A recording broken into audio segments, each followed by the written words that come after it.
Speak to you, not just the Minister of Cabinet Affairs, but also the Secretary General of the High-Level Standing Committee for the implementation of the agreement on the recent conflict in the Republic of South Sudan. And I'm giving you the statement is on strategic response of the revitalized transitional government of national unity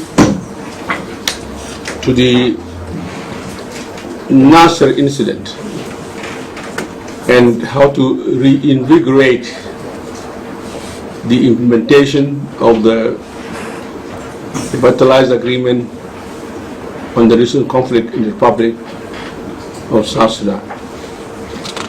And the incident, of course, was the 4th of March, and that was in Nasser, in Unity State. I want you to take patience as I read this carefully in my maybe slower speed than usual, because I want us to get it right. The preamble. Tensions among the South Sudan People's Liberation Defense Forces, the SPLA-IO forces, and the White Army in Nasser have been long-standing. In February 2025, these tensions escalated drastically. On the 3rd of March, the presidency convened an extended meeting to address the worsening situation in Nasser. During this meeting, it was confirmed that Dr. Riek Machar was in communication with key figures in the area. And these key figures include Paramount Chief, youth leaders, the SPLA-IO commanders, and others on the ground. They assured the former Chief of Defense Forces, that was K-DEenk, that the White Army will lift the siege on our forces in Nasser, go back to their homes and rocks, and that the SSPDF forces will grant access to Nasser and relieve the seized troops, and allow them to leave Nasser for Malakal. Despite these assurances, on the 4th of March 2025, the White Army launched a brutal attack, resulting in the death of over 400 SPDF personnel, including their commander, General David Major Dak. This tragic incident triggered the political crisis and posed a serious threat to the implementation of the agreement on the recent conflict in the Republic of South Sudan. Riek has since been placed under house arrest, with other SPLA-IO leaders also detained pending investigations into their possible involvement in the incident. What is the background to the Nasser conflict? The Nuer ethnic group, one of the largest in South Sudan, played a significant and crucial role in the liberation of the country. This community occupies counties divided into 4 subsections. The Nuer are in Nasser, in Ulang, Mayandit, Lumachuk, or in Upper Nile, Nuer in Akobo, in Yerol and Uror in Jonglei State,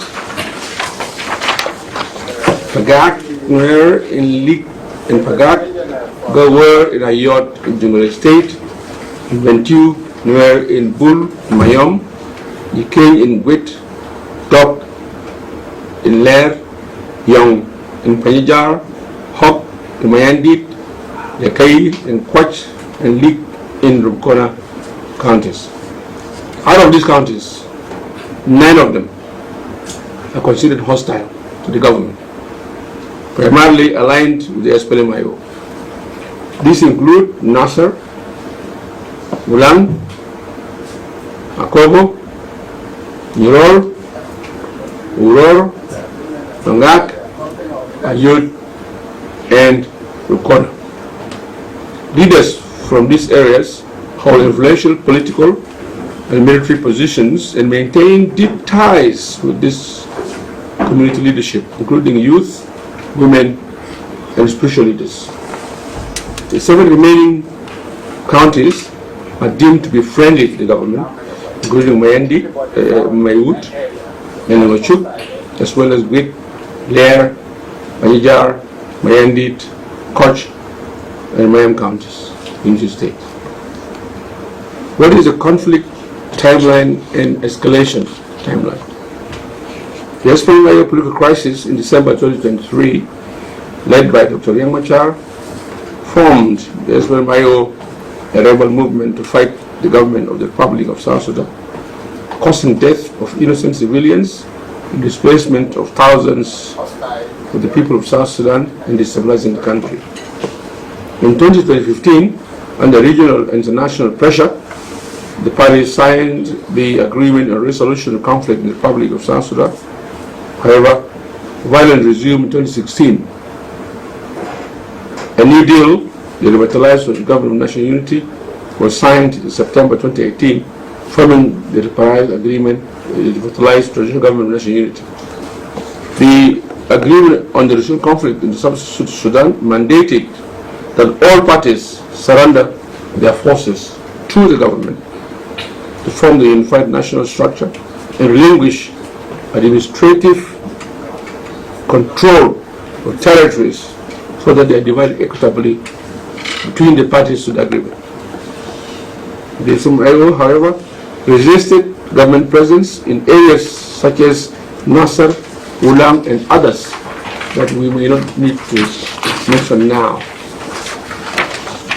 The SSPDF attempted to assert control of Nasser in 2016, but faced strong resistance. And over the years, their forces in Nasser were marginalized, allowed only limited access to water, firewood, and food. On the 4th of March 2025, it culminated in the massacre of over 400 SSPDF soldiers by the White Army, suspected to be in collaboration with the SPLA-IO forces. What is the relationship between the SPLA-IO and the White Army? While the SPLA-IO claims that the White Army operates independently, their ties to the SPLA-IO are strong and inseparable. This can only be confirmed through the ongoing investigations once the investigation is completed. So now, after Nasser, what is the strategic plan of the government? The strategic plan to reinvigorate the implementation of the R-ARCSS is as follows. One, we noticed and confirmed that the Nasser crisis has fragmented the SPLA into 4 factions now as we speak. One, there are SPLA-IO who are under investigation because they are in conflict with the law and the constitution. There are SPLA-IO who are in hiding. They are here in Juba, elsewhere within our country. There are also SPLA-IO who have decided to exile themselves. They ran away. And there are those who are in government with us. So what is our plan now to move the country forward? At this point, I want to mention that our commitment as the high-level committee is to make sure that we implement the agreement to move this country forward. How do we do it? We want to have one national army, disarm civilians, and make sure that the army and the police and all the other organs are in control. We want to establish a democratic system. Then we move the country to election, because we believe it is only in election that the country will have stability.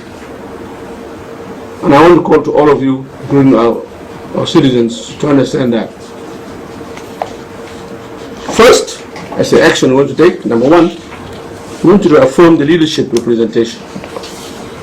You know that the agreement has been signed by 5 partners. But in these partners, the SPLM, the IT GONU, which is the SPLM and the parties that work with the SPLM, we have 14. The SPLA-IO claims to be the only one group. But then the SOA, South Sudan Opposition Alliance, have 8. So the other parties, we call them OPP, have 20. And then you have the FDs. So we're talking about 42 parties in this government. So the fact that one faction of the SPLA-IO is not there does not nullify, does not annul the agreement. You must be clear about this. So, when I talk about leadership representation, the Halliburton Committee, which includes all the parties signatory to the agreement, shall urgently convene a meeting to recognize the legitimate SPLA-IO faction for continued implementation of the R-ARCSS. We will have to recognize, according to the agreement and according to the constitution of the SPLA-IO itself, which party is legitimate? The one that has rebelled outside? The one that is hiding? The one that is self-exiled? Or the one that is with us in the government? Because every party has a constitution. A party is actually a government. It has a constitution, it has laws, rules, and regulations. We will follow those. 2, we went to the constitution of the structures of the agreement itself. So the High Committee shall submit candidate nominations from the SPLA-IO that we will recognize according to the constitution for restructuring and implementation of mechanisms and national commissions to the President for appointment. The country cannot be left in vacuum. Out of the 2 parties, if only one faction of the SPLA-IO has gone, it doesn't mean the other 41 are irrelevant. 3, the High Committee will meet with the Ministry of Finance and Planning to review and realistically adjust the budget of the electoral institutions to ensure availability of funds. We must look at the budgets of these institutions. Some of them are not realistic. Now we're going to take action. We're going to monitor, once they're paid, we're going to monitor the implementation. We're going to monitor progress so that we make sure we reach to the election 2026. 4, electoral preparations.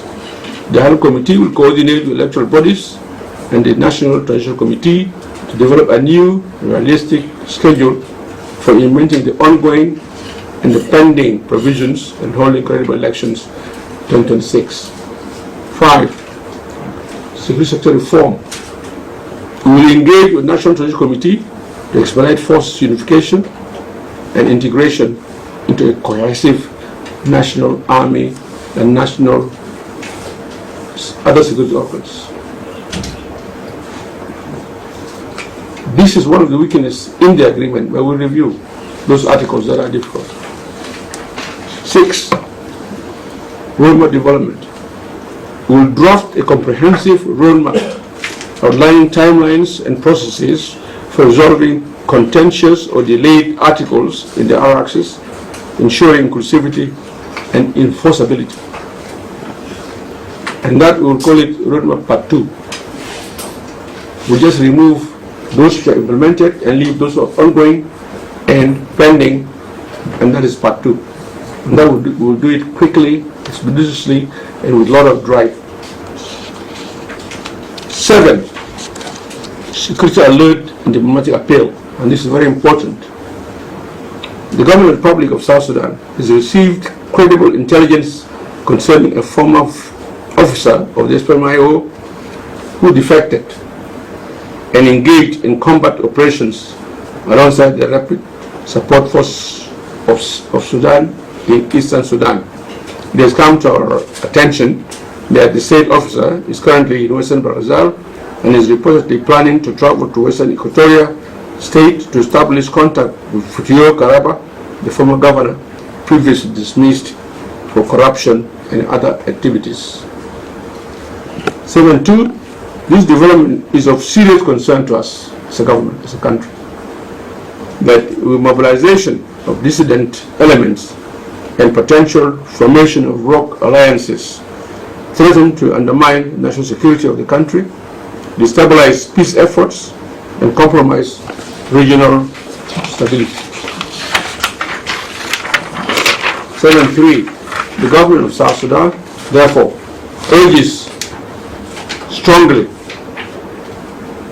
neighboring states, neighboring countries, particularly those with sensitive and porous borders, not to provide sanctuary, logistical support, political support to such groups or movements that aim to disrupt peace and security in the Republic of South Sudan, because the impact will be wider than that. It will affect the whole region. Imagine Ethiopia and Nasser, Gambela.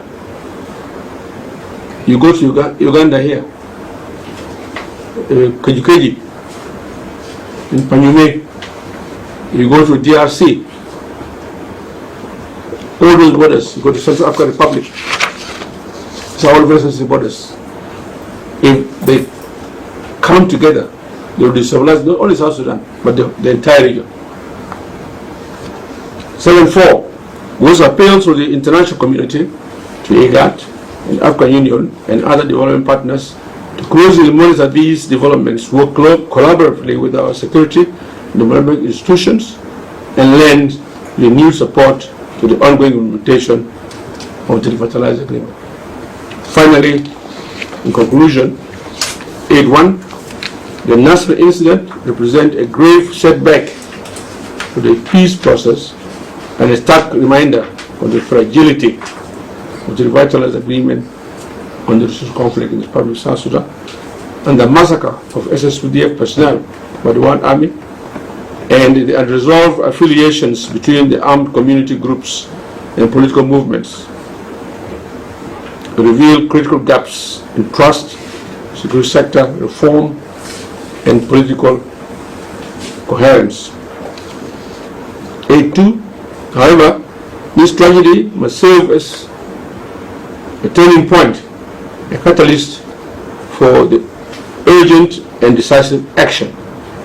The government, in collaboration with the regional and international partners, must reassert its leadership in driving the peace process forward through renewed dialogue, international reform, institutional reform, and a unified national effort. 8.3. The implementation of R-ARCSS cannot be held hostage. We cannot hold implementing this agreement hostage by division within a party or the persistence of parallel armed forces. A unified political will, reinforced by credible mechanisms, accountability, and inclusive governance is essential. Only through our unity, transparency, accountability can the transitional period be completed and the country set firmly on a path towards peace and credible elections 2076.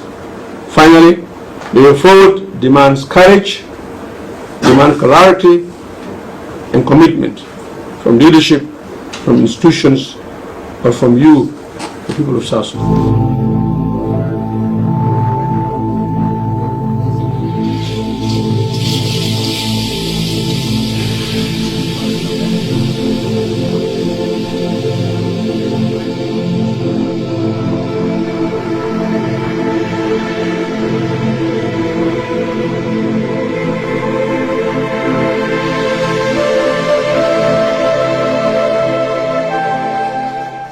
For phase 2, yes, there will be phase 2. But phase 1 has already gone. But this time, we want to expedite phase 2 by reviewing the agreement so that we reduce these stages whereby you start from the assembly area, you go to the cantonment, and from cantonment you are screened, and then you go to the training center. Kalam Kulu, we want to make a shortcut. And we had ever been standing against these arrangements. But of course, because the agreement was partly imposed on us, these are some of the provisions that we were against by then. And this is why it became difficult for us to implement them. So what we will do, we will, this time we will expedite the process, and we may decide to do without one of the phases. That is the cantonment phase will no longer be there, but from the assembly directly to the training center. And people, I remember in Anyanya 1, all the forces of Anyanya 1 were integrated within 3 months. They were all organized and integrated within 3 months, after which they were taken for training. Why should we avoid that system? And it would have been the best, and there would have been, at present we would have had no 9 commanders-in-chief and 9 chiefs of general staff. All these would have not been there. But it is the agreement which brought all this to us. So we are trying to address that situation so that we avoid any further. We are not rejecting the dialogue. Those who are in conflict with the law, those who are under arrest will continue under investigation and whatever. And those who are not in conflict with the law will continue to dialogue with them. Because necessity requires us to dialogue. So we'll continue to dialogue with them. We'll continue to dialogue with the new administration. So we have not stopped dialogue. We have never rejected it, and we will not stop it. What we are saying is that we are not adjourning again. And this is why we are saying we must make sure that we bring we must all come together as parties signatories to the agreement. And we continue with the implementation so that we don't adjourn again, so that we go for elections in 2026. In December 2026, we shall be going for elections if we continue well. And we are confident that despite all these obstructions, we will move well. All these obstructions are simply because those groups, the SPLA-IO have conducted their own studies, and they have found that they are losing elections. And if they are losing elections, then why go for elections? So in order not to go for elections, you must all the time continue to obstruct, so that we continue to negotiate and extend. And in so doing, we will continue to extend indefinitely. This time we are saying no more extension, despite the obstructions being and the hurdles being laid. Nevertheless, we will go for elections, with or without the constitution, with or without anything. All that we need is to reorganize the chapter 2 and make sure that chapter 2 is done. The army is united. There is one unified army under one commander-in-chief. That is all. Elections will be run.